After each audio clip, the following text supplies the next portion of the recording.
刚下班，直接就是拆了头套，戴了个帽子，就开始进行一个直播了。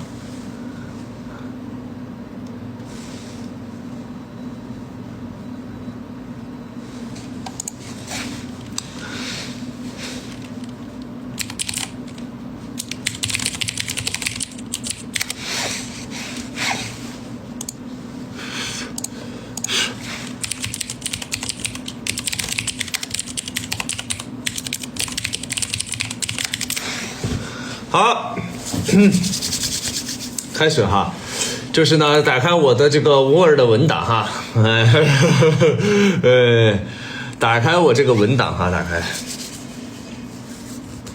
好，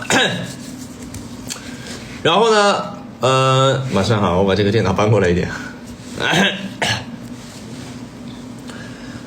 右边这个头发还有点长，还挡住了我的眼睛，但是呢。右眼是为了留住你，开个玩笑。我们今天的直播主题是什么呢？我们今天的直播主题是那个新年，对，我们是新年有礼了，哎，对，我没有说错哈，没有说错哈，没有问题。要不戴个眼镜，戴个眼镜会不会好一些？戴个眼镜会不会好一些？哎，戴个眼镜好像好一点，嘿，啊，算了，不戴眼镜。好。那个算了，右眼是留不住了，留不住你了，还是得把右眼这个头发给薅开。好，然后呢，我们要正式一点哈，3、2、1，开始。Hello， 大家好，我是儿鹏，今天呢是我进行一个新年有礼了的这个主题的一个直播，哎。就提前给大家说一声新年快乐，希望大家在新的一年里能够大吉大利，多身体健康，多赚钱，可以啊。然后切入正题，我们进行第一个，开播前5分钟和打招呼我已经结束了，第一个那个已经结束了哈，第一趴已经结束了，第二趴。我们呢，那个就是互动畅聊10分钟，没有问题吧？互动畅聊，来，它有一些话题哈，当然我可以先看一下你们的那个一个评论，我也可以进行一些基本的一些那个互动。还有台本啊，那肯定得有啊，是吧？就是其实也不叫台本了，主题就是我容易跑题，所以说呢。公司给了我一个主题，懂吧？就是我说着说着我就去说其他的东西了，就本来说今天是来给大家说新年快乐的，然后我就可以再跟你们聊一些稀奇古怪的东西，然后就跑了这个主题，所以说他们会给我写一个文档，然后呢就是让我一直抓住这个主题来进行直播，懂了吧？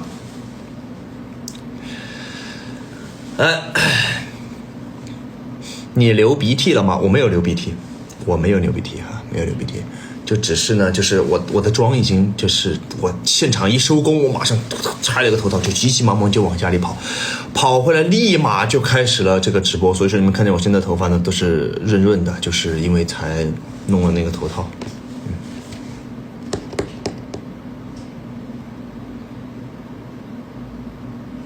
好，我在哪儿？我在横店。过年回重庆吗？过年没有空回去，是没有空回重庆了。我是艺人嘛，是的，我是 ENTJ，如果我没有记错的话，因为是很早之前测过一次，跑题了哈，你看这个文档的一个作用性就已经出来了，我们10分钟已经聊了5分钟了。没有5分钟了，其实还好，刚够是5分钟。好，来聊聊话题是什么呢？搭子，聊聊你的过年搭子。今年呢，因为我们的剧组过年，所以说呢，过年搭子呢，还不知道。我在想过年，因为我爸妈都在重庆嘛，他们也家里边还有一大家子人呢，所以说就不让他们过来了。过年搭子。我过年不一定有搭子，应该是没有搭子，就是我在想，我是去组里边跟大家一伙儿一起吃个年夜饭，然后回来打游戏，回来打游戏，还是出去晃荡晃荡。等一下，要打个喷嚏。哎呦，哎呦，哎呦，哎呦。OK， 不是感冒了哈，就是我有鼻炎。就是可能刚刚急急忙忙跑下来，带动了一些地面上的一些灰尘，所以说让我有一点点，我这种就是性感的嗓音又出来了。聊聊我们的过年搭子。哇，现在这个声音真的是非常的，我不知道你们能不能听到，这是我现在这个声音。但是我每次直播的时候都会来卖弄一下我这种有磁性的声音，我也觉得很不好了。所以说。亮一点，声音要亮一点。过年要积极向上，正能量一些。好，我又跑题了。第二个没有，第一个还没有聊完。第一个呢，过年搭子呢，应该就是剧组的工作人员或者是剧组的演员朋友。对，应该就是这样了。第二个，松弛感。春节在家的穿搭、作息或者是状态等，应该是没有什么松弛感了，因为我们着急忙慌的在拍摄。对，不用，谢谢。好。然后呢，因为我们在着急忙慌的一个拍摄，就是那个着急忙慌好像也不太准确，就是一个拍摄，对，好像也想不到什么词儿。好，反正呢，就是我们在进行一个有条理的一个工作，所以说呢，也不存在说春节在家的一个状态了，我都没有什么状态，就是上班，然后打打游戏，然后睡觉，然后上班。紧锣密鼓，你们就早点发弹幕，但是我这有延迟，其实也是一样的了。好，我们就进行第三一个。我感觉今天的语速有些快哈，我也不知道是为什么，就可能是因为我很着急跑回来，所以说让我的语速也有一些快，就是我现在的心态可能有一些着急了，所以说我们现在开始把语速放慢一点，不然我半个小时就播完了，是吧？放慢一点语速。我们第三的一个主题呢，就是显眼包。显眼包，新的一年遇到了哪些显眼包？回顾这一年的旅游行程，这一年好像没怎么旅游。旅游行程好像是没怎么旅游。但是这跟显眼包也没什么关系。好，跳过这个话题。第四个就是置办年货我给家里边买了一些年货，倒是买了，就是我的礼盒，我的礼盒，因为今年过年不回去嘛，因为我会觉得就是如果我过年不回家，然后呢，如果我过年不回家，然后我通过网络网购一些东西回家里边，我觉得没有那个感觉，我觉得就是应该。比如说我，假设我明天回重庆了，我回重庆了之后呢，我可能就先去商场，或者是先去哪儿，大包小包这个拎着回去，我觉得会有那种就是回家的那种感觉，就是给家里边人准备礼物啊，然后去取点现金啊，然后塞个红包呀，然后给他那些小孩发一发，我觉得这样会有那种过年的那种。就是出去外出打工，外出上班，在另外一个城市，对吧？然后上了一年的班回来了，我觉得会有这种方式的话会好一些。对，别老舔嘴唇这是我一个习惯，就是有的时候我会习惯，然后呢，因为这边开暖气很干，然后一干呢，然后我的嘴呢，它就一直在。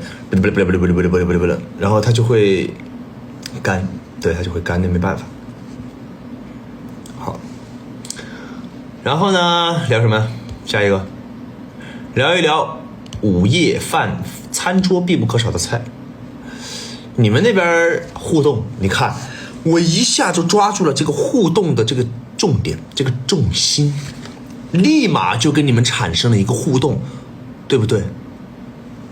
我现在就给你们过年在家以前或者是今年会准备什么样的年夜饭呢？就是或者是你自己爱吃什么的年夜饭呢？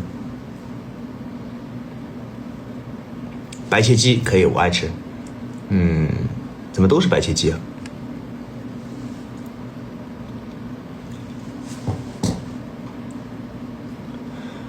溜肉段儿溜肉段儿，那天我吃到过。那天我在那个前几天在那个手游直播的时候，羊肉汤羊肉汤我也好吃，我也觉得好吃。火锅就不说了，火锅饺子，过年有的是好像是要吃饺子，糖醋排骨还可以。因为我不太爱吃就是甜口的那种菜，烧白可以，不错，大肘子说到现在我也有些饿了，让他们整个吃的，等会儿播完我就开吃。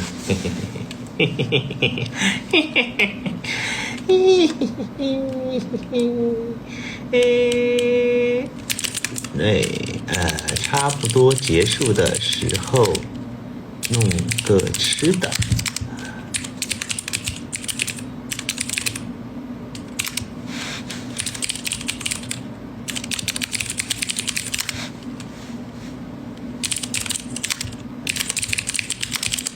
好 ，OK，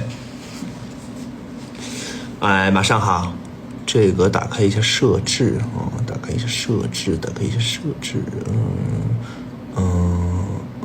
暂停直播，什么东西？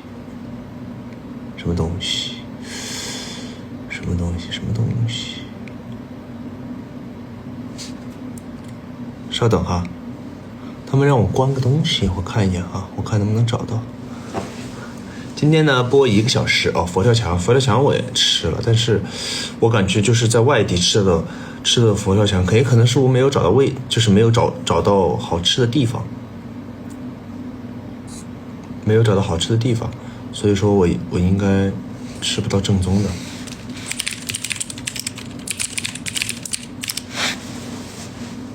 长痘了，你别说真的，就是今年一开年啊，我这儿长了一个痘痘，然后我这儿长一个痘痘，就是那个龙的那个触须那种感觉，我巨对称，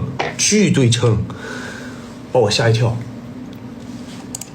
又跑题了，然后我们继续，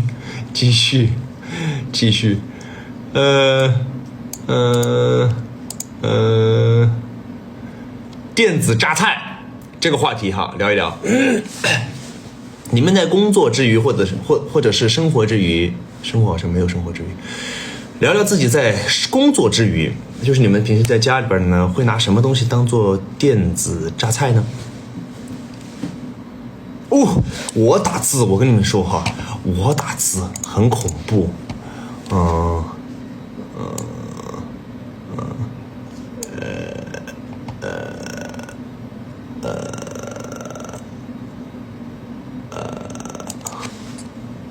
马上，他们在跟我沟通，让我关一个什么东西。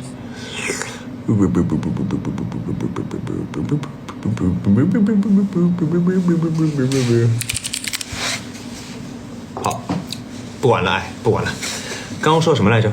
我打字的速度，我的天哪，恐怖，你知道吗？比如说，我现在要打一个，敖瑞鹏，打完了，你信不信？我现在要是让我打一个，今天晚上吃面条，打完了，你信不信？就有这么快，再长的那个词儿，我都可以，就是，比如说，能不能说重庆话？打完了，好，不好意思啊，我又跑流程，我要走流程。今天的主题，对，今天的主题呢是什么呢？我们的主题是什么来着？我们的主题是新年有礼了哈，那个新年这个礼呢是什么呢？好，这是什么？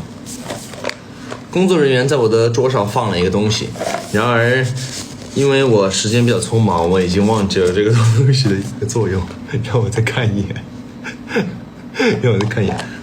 没事，其实我们直播就是一个比较就是散发，就是比较不那么正经，不那么刻板的一个直播，是吧？我要是完完全全按照这个流程来，流程对啊，我要是完完全全按照这个流程来，是不是就很没有意思？就像工序一样，就像流水线一样啊。先来，大家好，我先做自我介绍。做完自我介绍之后，我开始进入第一个话题。第一个话题讲完之后，开始讲第二个。第二个讲完讲第三个，然后讲完之后，我们进入第二个环节，就像我们以前考试的时候做的那种试卷一样。第一题是选择题，第二题是那个填空题，对吧？它会有一个顺序。如果我直播也是按照这个顺序来的话，是不是很，就是感觉有点无趣，是不是？对不对？是不是？流程，是流程。这是什么？这是什么？先不管这是什么，他既然来了，那他就有自己的道理。你看，哦，他是签儿啊，他是签儿啊，他是签儿，哎呀，他是签儿，签儿呢就摇一下，好，摇完了，我们打开随便抽一个，盲抽，抽到了，看看是什么，心想事成，非常的吉利哈，我觉得这个。我帮你们抽一个吧，但是这个打开是不是有什么东西？我帮你们抽一个吧，我等会儿选一个随机嘉宾，随机嘉宾抽一下，先打开一下。哦，原来这个签儿里面是流程。口沫掉，吓我一跳，吓我一跳，就是什么情况都可以发生，但是我的头发它不能掉。知道吗？这是我最后的底线，这是我不知道刚才那个回放有没有啊？好恐怖啊！完了，我不知道刚才那个回放里面有没有，就是我头发掉落的那一瞬间。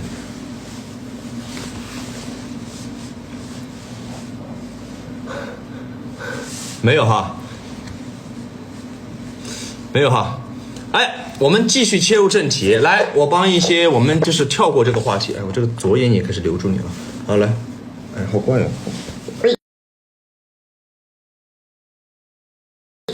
重新来一下，这样更，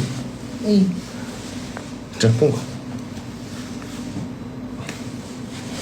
怎么回事呀？这个头发怎么回事呀？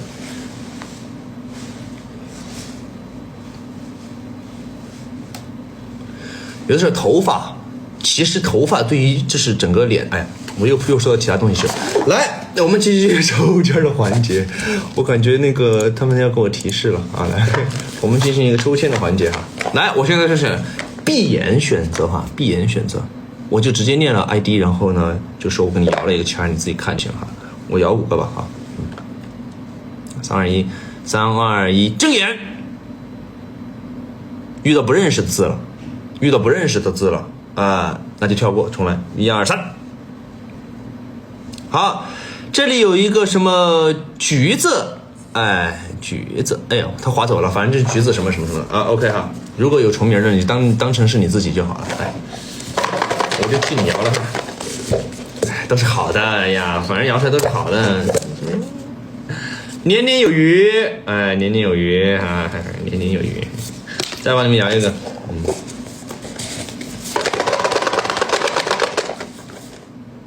好，这个叫志东，志东，如果有出名你当自己哈，志东，要那个大吉大利哈，大吉大利，祝你新的一年大吉大利。再来一个。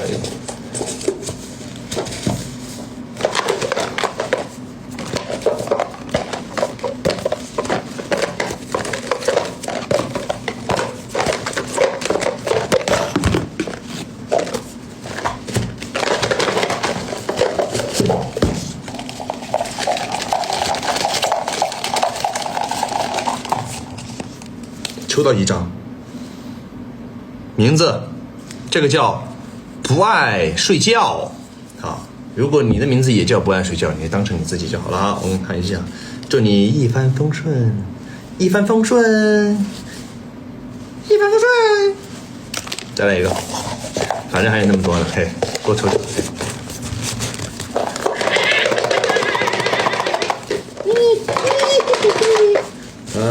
哎，打开你叫什么什么超可爱啊！我只看到一个超可爱，好，没事，超可爱。如果你是前面什么什么什么什么超可爱都可以啊。你叫什么？你是福禄双全，就是你福禄双全。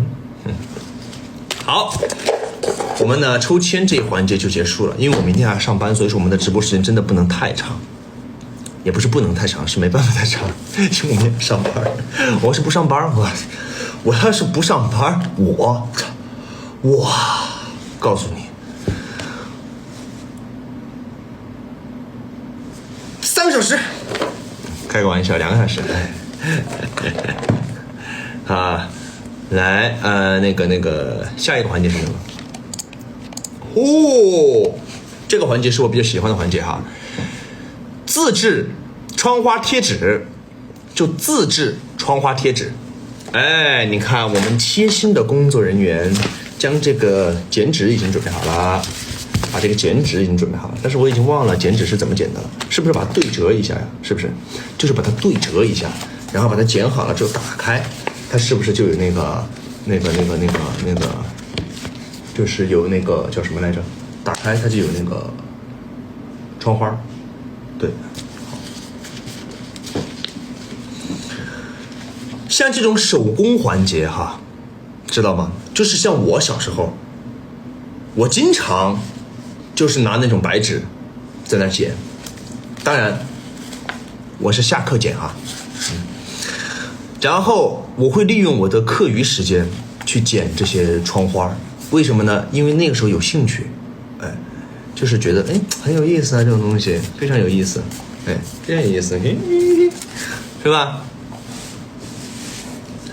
现在它既然是那个自制的，那我们就要有那么一点点创意。说吧，你们想看我剪一个什么东西？你们想看我剪一个什么？说。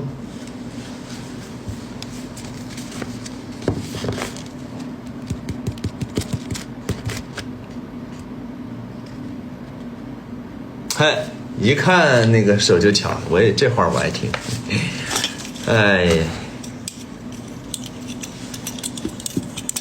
剪个什么龙？剪个龙？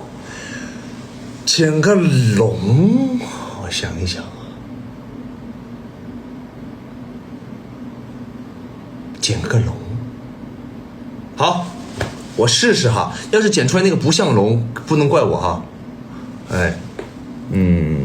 他们给我准备的是这个签字笔，但是我自己有铅笔的。我自己有铅笔，我的铅笔袋呢？我的铅笔袋呢？我的铅笔袋呢？找到了，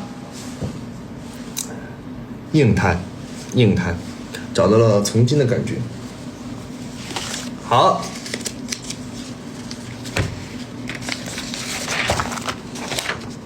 先拿一张出来。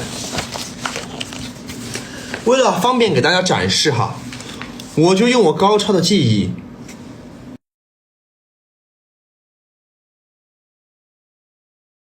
这么画。不对，先要对折，是这意思吧？是先把它对折嘛，对吧？然后在这儿把那个形儿给画出来嘛，对吧？然后再沿着这个剪，对吧？然后把它打开，对吧？然后它就成了那么一个印儿了，对吧？对吧？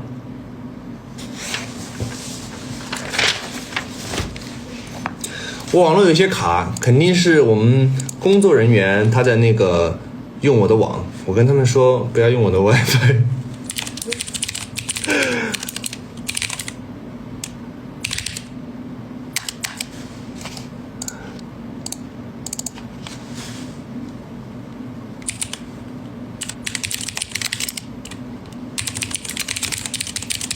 好，如果我没有记错是这样吧，对吧？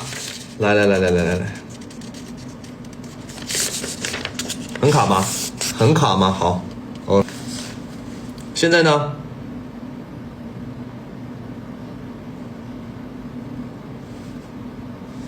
现在不卡了吧？现在我用的是5G 了，应该是不会卡了。用流量。好 ，OK 哈。然后我们已经将它对折了，画一下，画一下，画什么呢？龙，对龙。这样其实不太好画，不太方便。我画一下给你们看好吧。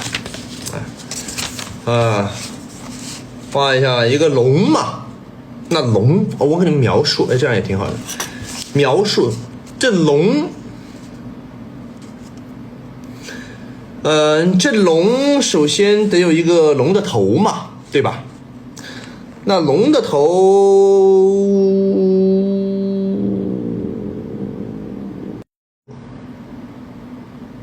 龙的头，我只画一半嘛，对吧？到时候剪出来就对了嘛，对吧？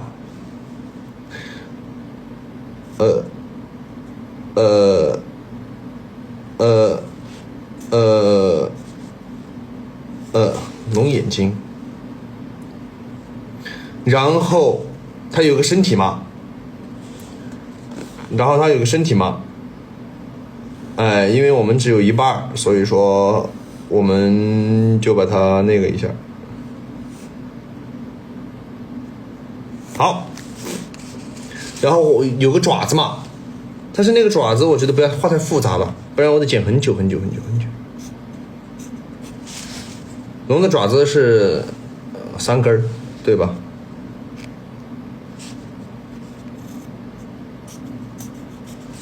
好了，画的差不多了，要看一下吗？我到时候就按照这个剪，给你们看一下哈。就按照这个剪，给你们看一下哈。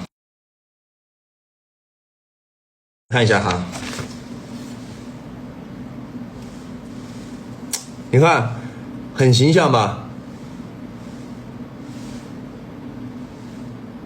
很形象哈。然后呢，我们就要用剪刀给它剪下来。这个是体现一个人的一个手工能力。大家显而易见，我都敢直播做手工，那这个手工的能力可见是非常的厉害了。我们把它给剪出来。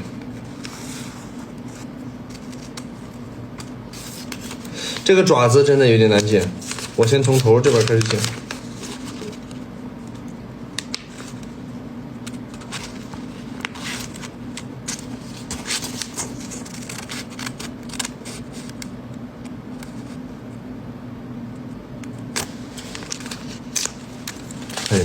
还有一些小的一些操作，一些小的一些技巧在里边。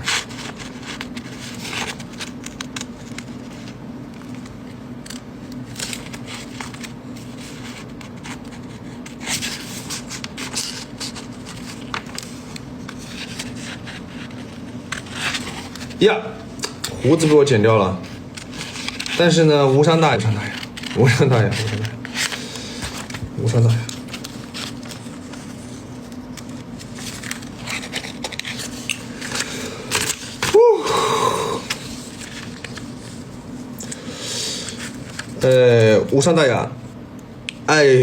干脆这个腿儿，这个龙的这个脚呢，要不就粗略的一下吧，因为主要不是我剪不出来，是因为我们就是一个时间有限。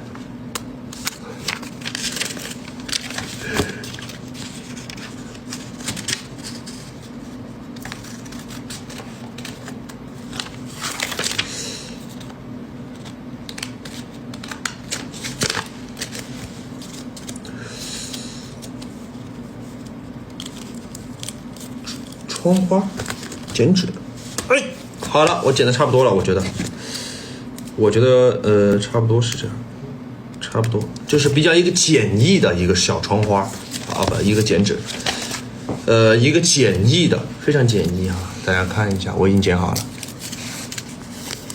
噔噔。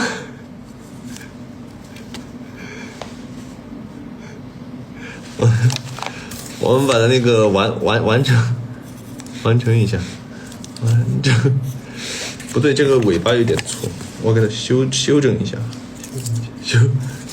修整一下，修整。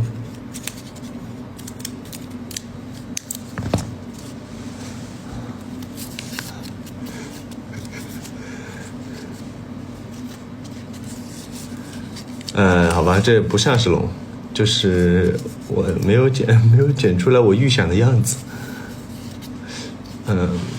它的背也有点太直了点，这也不像是龙了，它有点像，就是哎呀，其实我跟你们说，其实我一开始我虽然跟你们说了我准备剪龙，但是我剪到一半的时候，就跟刚才我那个，就跟我刚才那提纲一样，啊，就跟我那流程一样。我就发散性的去剪了一个其他的东西，知道吗？这是我发散性的去剪了一些其他的东西，它有点太挺了，发现没？它有点太挺了，它不是龙，它不是龙，它是什么呢？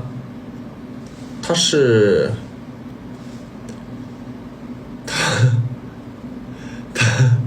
它有点太挺了，就是它有点太挺了，不是龙。我最开始跟你们说，我说哎呀，我爱给你们剪条龙，剪条龙。我剪到一半的时候，我觉得哎，这东西看起来就是那个，剪成这样会不会好一些呢？哎，你看，有点挺，它就是有些过于的笔直，它过于的有点笔直了，是有些，长得有点硬气。是一个什么呢？我也不知道是什么，有点像一个有点长的乌龟，有点长的那种乌龟。哎，你别说，这样看这有点像那种壁虎哈。哎，对，那就是壁虎了。我当时剪的就是一个剪出来壁虎，我发散性了一下，没问题吧？就像我本来。对吧？我本来是想我本来是想喝水的，也不能这么打比方。其实我本来想做这个事情，然后呢，哎，我在中途发现了一个更有创意的一个东西，哎，看见没？还可以吧？还有点意思吧？是不是有点喜庆？看起来挺喜庆，嘿嘿，哎，恭喜发财，恭喜发财！恭喜发财，恭喜发财！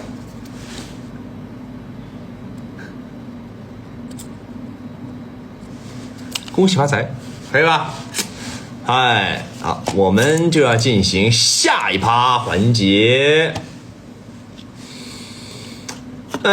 进行下一趴环节了。你们记得你们啊？对，聊一聊小时候的春节记忆，来吧。说一说你们小时候，就我小时候的时候还放鞭炮的，我记得我们小时候就经常去放鞭炮，就是那个时候重庆是可以放的，然后我就在那个到处都能买到就去炸，到处炸，就是拿什么易拉罐头啊，拿什么水瓶啊，就放在里边，啪，到处炸。但是那个时候呢，买那种大的太贵了，买不起。我就买的那种小的，就是那种小的那种，就是我们那边叫擦牌，就是你擦它就那火柴一样，就对儿就丢出去了，就是那种，而且威力还挺大的。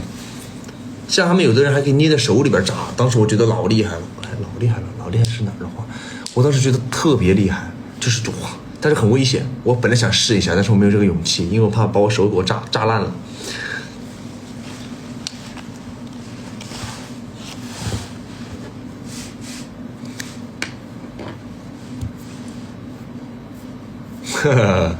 放鞭炮把棉袄烧了个窟窿，那肯定的。那个时候的棉袄肯定会被弄几个洞，特别是到了春节的时候，一定会有几个洞在身上。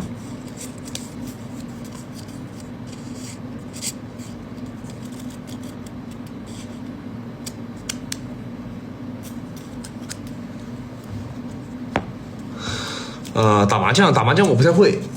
打麻将我不太会，因为家里人就是每年的过年，他们都会聚在一块儿嘛，然后吃完年夜饭之后，他们就会聚在一块儿，就会打小麻将，然后打。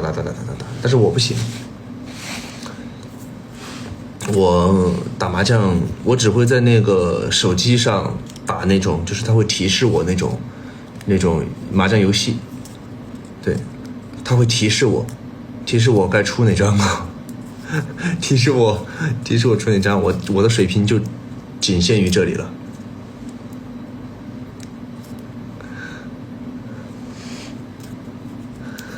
好，新年过年准备怎么过？今年过年不怎么过，今年过年我准备打游戏，就是预计是这样，就是呢吃完饭之后呢，晚上因为跟我一样。在春节的晚上找不到事儿做的人肯定有，我肯定有好友上线的，所以说到时候不会无聊。好，每年的春节最期待的环节是什么呢？反正我以前最期待的环节就是那个，以前我最期待的环节就是发压岁钱的环节。那个时候发压岁钱很幸福，那个时候我们会发100。我多点的时候能发到500，然后发100-200块钱是大部分哈，绝大多数都是发100-200块钱。然后呢，我们会领一个小红包，但是我会上缴，那没办法，那小时候钱拿多了，我就要跑去外边去买一些稀奇古怪的东西，然后对，反正就是家里边人会收缴，我爸妈会把那钱给缴上去，然后跟我说，你开年的时候要拿去买课本，要去那个买什么资料，就用你这压岁钱了。或者呢，就是说，你不是要买件衣服吗？就正好就拿你这压岁钱去买那个，现在就去买那个衣服了吧，对吧？然后呢，你实在今儿晚上要用，拿50块钱给你出去放鞭炮，差不多了。对，现在压岁钱，我这岁还压得住了？我这年纪还能压岁，还压得住吗？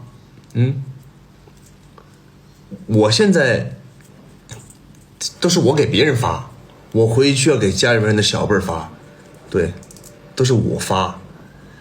今年我几年的来着？95，今年24、29了，明年25年的时候我就整整30岁了。30的男人是什么来着？我忘了。30的男人是什么来着？30力。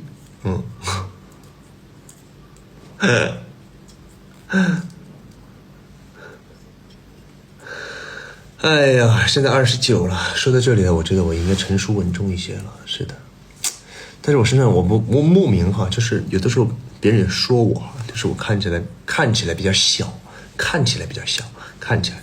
然后呢就会说，我会觉得就是我也不知道为什么，就可能我身上就莫名其妙有一股劲儿，就有一股那种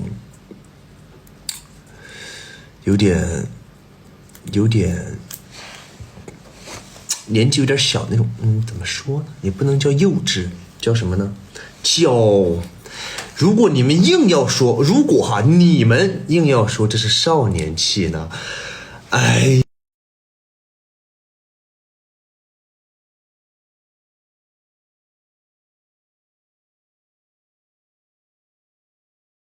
就勉为其难。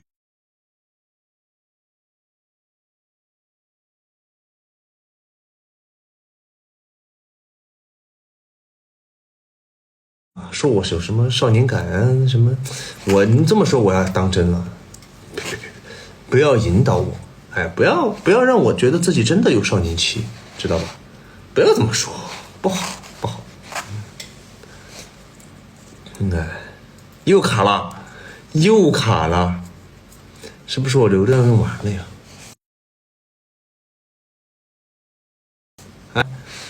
再次切回 WiFi。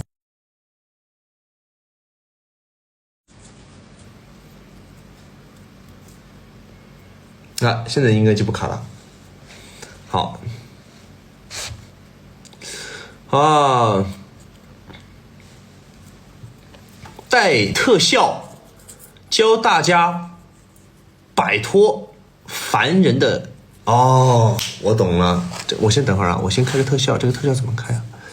这个特效怎么弄？这个特效在哪开呀？这个特效装饰美化特效。哦，找到了。特效用哪个呢？这个柔和的光是什么呀？柔和的光是什么呀？这是什么特效？哦，这感觉不错啊！哈，温暖。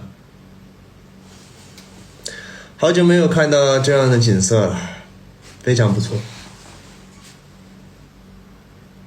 真的，好久没有看到这种了。等我刷新之后哈，找个这地儿，搬个小椅子坐一坐。哎，还有风呢，感觉到了吗？哎，还有风呢，在这儿。感觉应该唱一首什么歌？哎，有点那感觉，有点那感觉，不错不错。等我休息了，等我放假了，我就找个这种地儿，哎，给你们拍张照片，发个微博，让你们羡慕一下。哎，换一个，哎，我又跑题了。哎，就是呢，等一下，我先把这个。先换，先把这个换一下哈，看一下还有什么妆可以。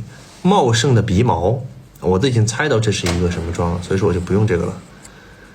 黑色细狗，不行不行。看一下啊，飞机降落，这是个什么？飞机降落是个什么特效呀？飞机降落。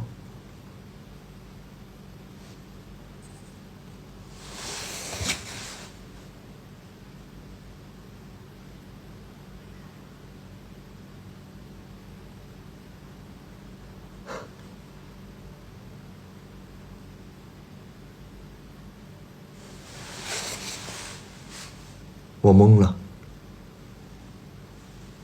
我的沉默震耳欲聋，真的，真的，这特效真的，这特效谁能告诉我这是能做出来的特效吗？不是，我用这个特效能证明什么呢？我跟别人说我在飞机场呢，看没飞机，不是这个特效的意义是什么呢？请问这个特效的意义是什么呢？谁会用这个特效呢？那什么样的人拍抖音开直播能用这个特效呢？告诉我。哇，飞机，这是什么呢？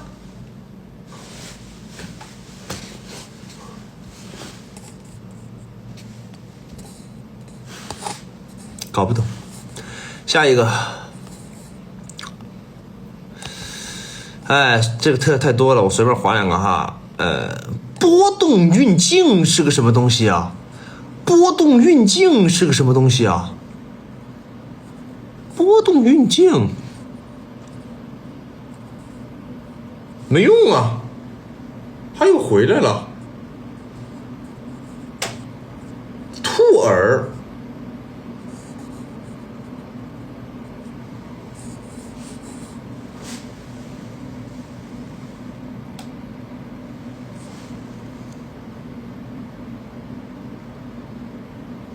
算了，等会儿我直播间被封了。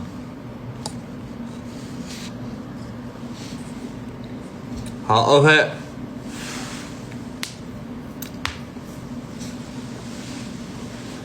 哎，好啊，对，走流程。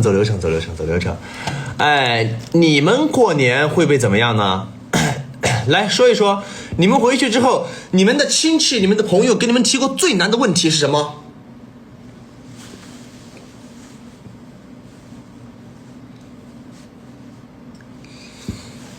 说。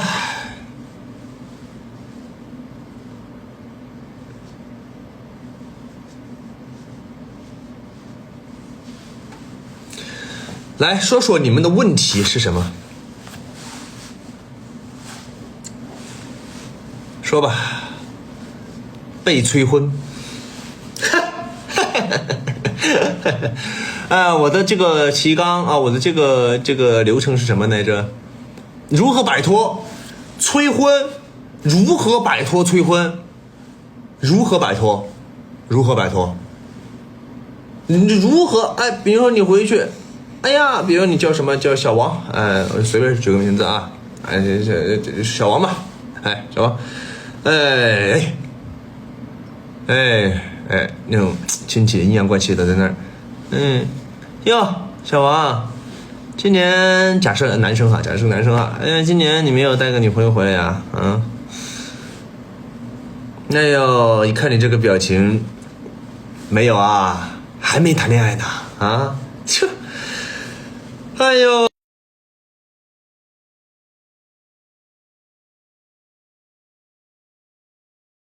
人了，什么情况呀？哎呀，赶紧！你看你爸妈都着急的不行了，是吧？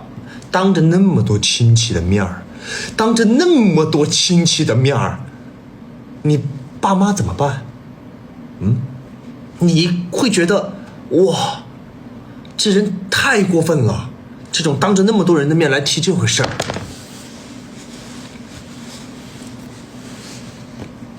对不对？怎么办？如果是你们怎么办？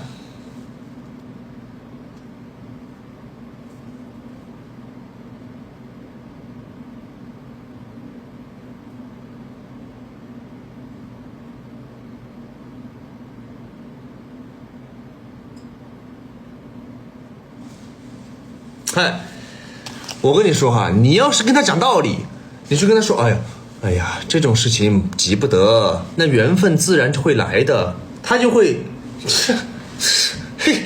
还缘分，哎呀，就这样，你拿他真的没有办法，知道吗？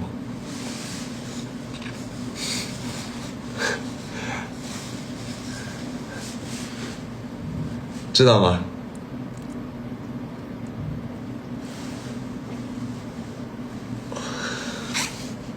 直接给你们想了一个好办法，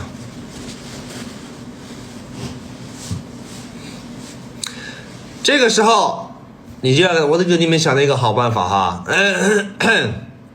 这个时候你现在你把那个手机打开那个录屏，我跟你说，你就说我，hello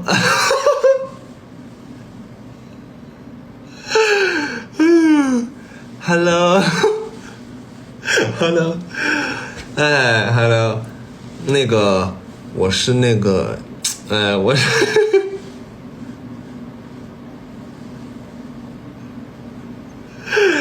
算了，我感觉我也会很尴尬。我要是现在给去录个抖音说，我是你们女儿的男朋友，我会很尴尬的，不行，这个不行，这个好像我也没什么办法，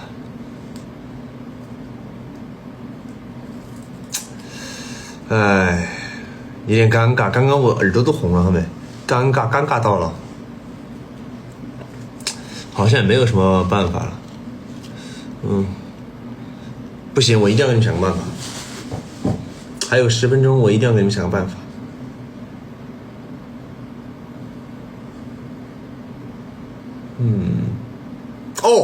这个流程里面有这一趴啊！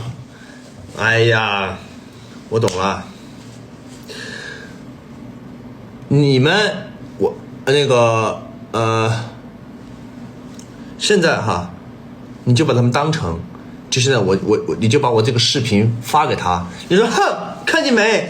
这是我男朋友，哎，你就给他看，然后呢，现在开始了哈。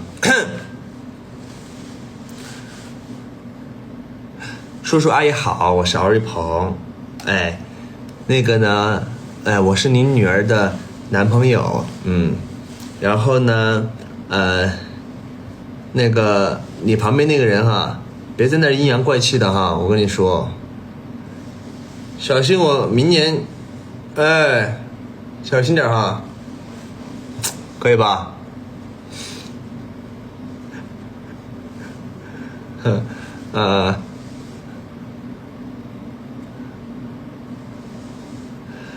哎，还有哎，不行，这样不够甜。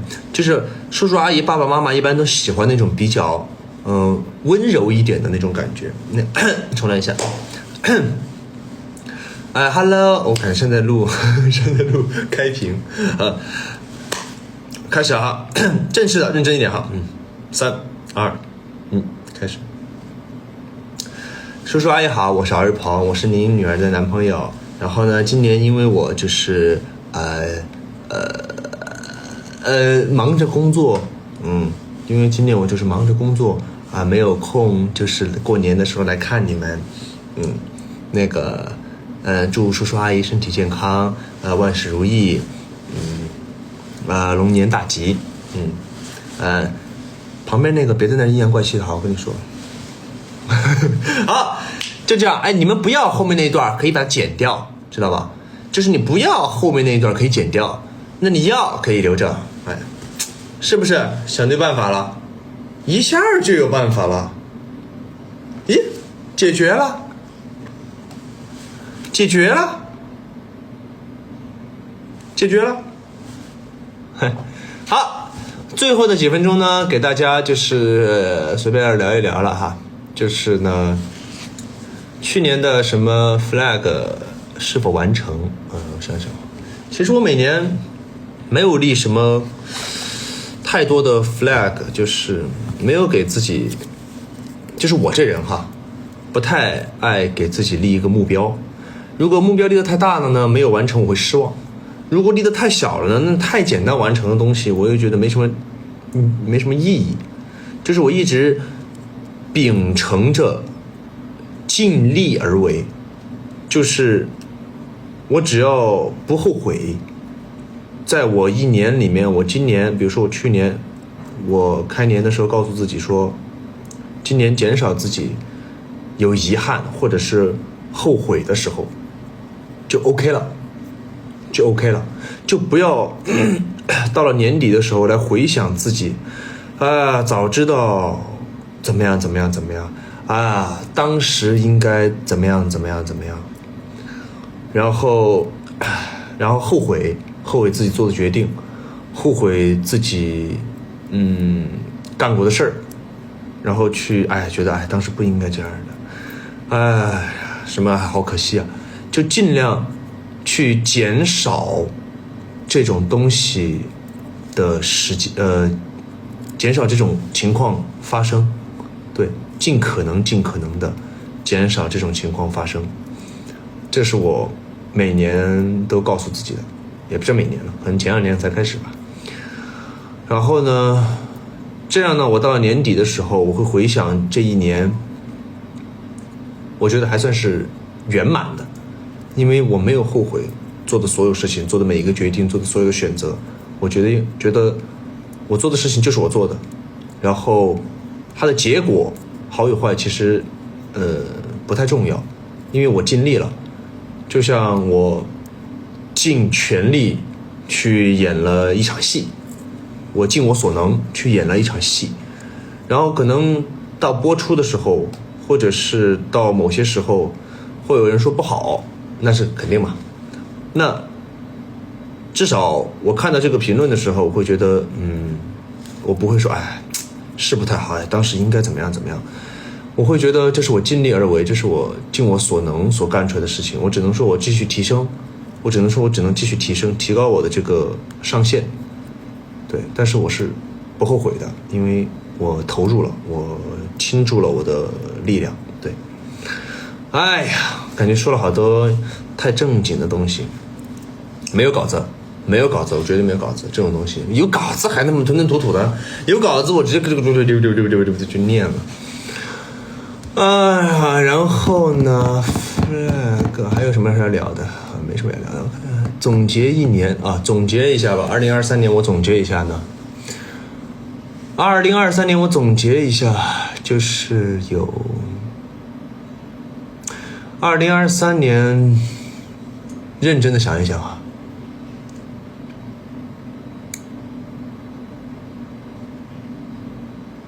其实我自己想也没什么用了，就是我来告诉你们，2023年我过得真的非常好，或者说2023年过得真的也不太 OK， 或者是有什么事儿。其实跟你们说这些，其实哈，我觉得是没什么用，因为我的建议是，你们可以像我这样，如果觉得可以的哈，前提是觉得可以哈，觉得不可以就无所谓哈。你们也可以像我这样回忆一下自己2023做过什么事儿，然后有没有让自己后悔的事儿，或者是特别后悔的事，或者是特别遗憾的事情没有办好的，那我们就争取2024、2025在以后的每一年不要发生，对，不要发生让自己后悔的事，对，就 OK 了，对自己心里面过得去就 OK， 别人怎么说不重要，自己心里面过得去，我是做好了的，就我尽全力，我上班我去尽全力做了一个什么文案，做了一个 PPT。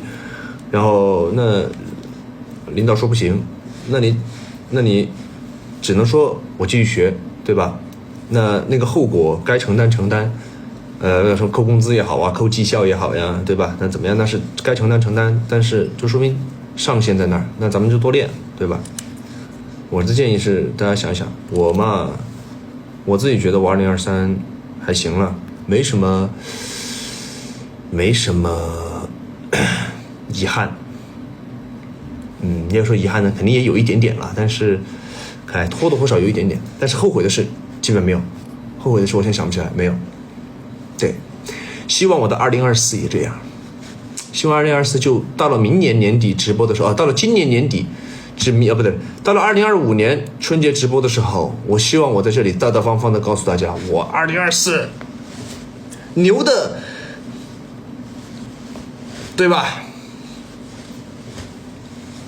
对吧？太升华了，你们以为29年是白活的吗？啊，毕竟29了，毕竟明年就30岁了。我要是到这个年龄还说不出来两句正经的话，那我确实应该反思一下自己，应该反思一下。有点东西，但是不多。好，现在也8点59了。然后呢，分享一下新年计划吧。新一年的计划就像我刚才说的一样，没什么区别，没有什么特别大的目标，也没有什么特别小的目标。就是希望我2024不要做让自己遗憾或者是让自己后悔的事，就这样。对，就是这样。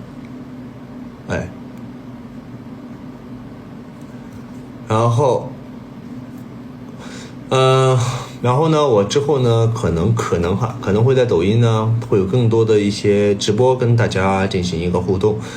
爱看我直播的朋友们呢，就敬请期待关注。进直播间估计都关注过了，估计哈。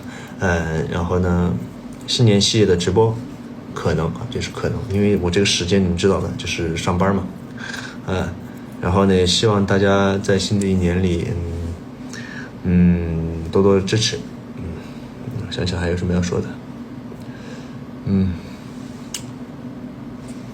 又过了一年了，时间是过得真快。然后呢，我也希望喜欢我的朋友呢，不仅仅是，我只希望喜欢我的朋友呢，希望不仅仅是喜欢一些外在的东西。但是你要说儿童这个人没什么内涵，那我也没有办法，是吧？好，没有办法，我只是这么说一说，希望，这是希望。但是好像也没有什么其他东西了，好像啊。哎，好吧，那是我自己的问题了，我尽量，这是我自己的问题了。OK， 哎，不重要，不重要。然后呢，还有什么呢？这是我会，这就是题外话哈，这是题外话。我会在新的就未来的时间里，尽可能去做自己。做自己，对，就可能会有一些粉丝朋友，会有一些会觉得不太好，或者是怎么样，但是我只能说，我尽量去做自己吧。我也希望你们看到的是一个真实的我，不要有什么特别的人设，或者是一些假的东西、虚假的东西，尽量吧。至少我是这样，至少我是这样，至少我是这样，就是不要尽量做自己，尽可能，希望你们看到的，在视频或者是在所有的媒体上、社交媒体上看到的都是一个真实的我，当然肯定有不同的面了，对吧？希望啊。就这样，是的，开心最重要，开心真的最重要，就是怎么让自己开心，那就怎么来。希望你们也是这样，希望你们在未来一直秉承着这一点。如果实在不开心，实在真的很难受，那有的时候放弃也是一种选择。实在哈，你他妈沾着点什么就放弃了，那也不行。明儿早上5点钟我要上班，那我放弃了，不是不可能，是吧？所以我说实在就是真的难受到真的离谱那种。希望大家就是也不要完全就是我说的就一定是对的哈，我也不是说我说的东西就一定是对的，那只是说我自己是这样，你们要是觉得可以，我借鉴一下或者是参考一下 OK 了，也没有说一定要这样。好。哎呀，那偶尔走心那是肯定的嘛。你以为我每天就是嘻嘻哈哈的什么都不懂吗？你以为没点东西啊？你以为没点东西？哎呀，我闻到了我饭的香味儿，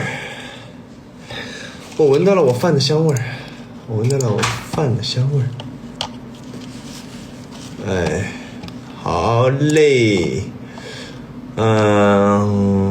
好，我想想哈，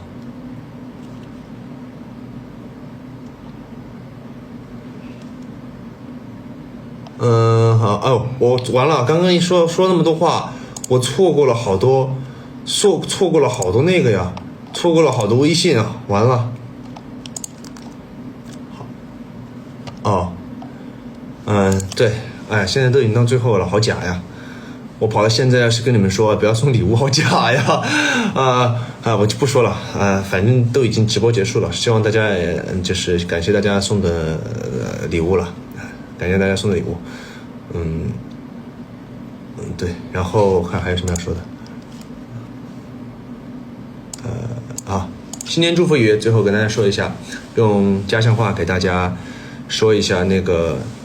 就是场外提示，好，然后新年祝福语给大家说一下，用家乡话给大家说一下，好，大家好，我是敖玉鹏，然后今天进行一个新年直播，祝大家在新的一年，开开心心，龙年大吉，然后快快乐乐，多赚钱，好。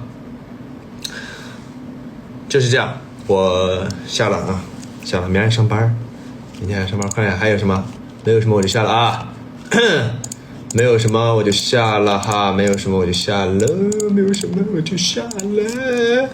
那我下了 ，OK， 好 OK，拜拜。然后我们期待下一次见面，拜拜。我应该预留几秒，不然到时候我现在断的话，你们那边会直接断掉，然后你们会少几秒，的一个结束。我默数个10秒，19、8、7。OK， 好，差不多，拜拜。